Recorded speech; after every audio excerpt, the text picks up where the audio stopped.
A resume is a document used by employers to gauge whether or not they find you hireable.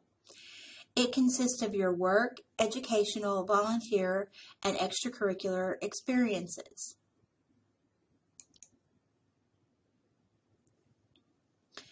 It is important to remember that an effective resume can help you obtain an interview, but it does not guarantee you a job. Sometimes a resume is your only chance to make a first impression. For this reason, we want to ensure it is free of grammatical errors by editing it. The resume should be as clear and concise as possible, with a specific tailoring of the document to the position of interest. Avoid using full sentences. Short bullets starting with action verbs are preferred throughout. The average employer spends, on average, about 6 to 10 seconds looking at a resume before deciding whether or not to call a candidate for an interview.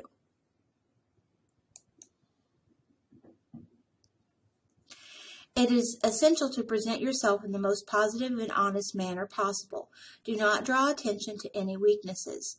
Two of the most common errors in writing a resume is the inclusion of high school accomplishments and the use of personal pronouns such as I, my, and me.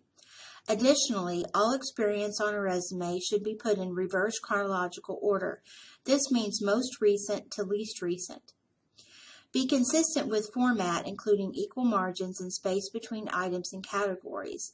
Additionally, consider bolding, capitalizing, or italicizing headings or titles to ensure they stand out to an employer. Moreover, be mindful of font type and size. Use legible fonts with a size of 10 to 12 point.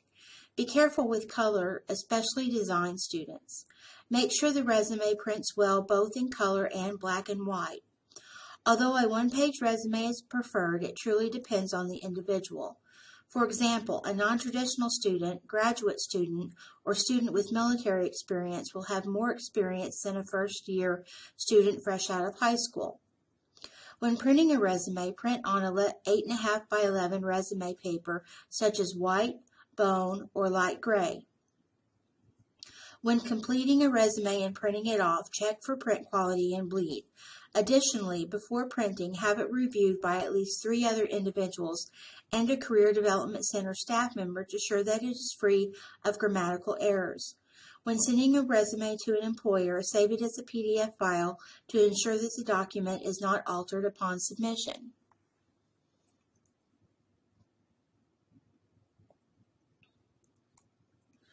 To begin with, construct a draft consisting of all past experiences, including work, education, extracurricular activities, and volunteer work. Consider the job and the job description as well. As you progress through the resume building process, you want to consider the positions you are interested in or applying for when editing your draft.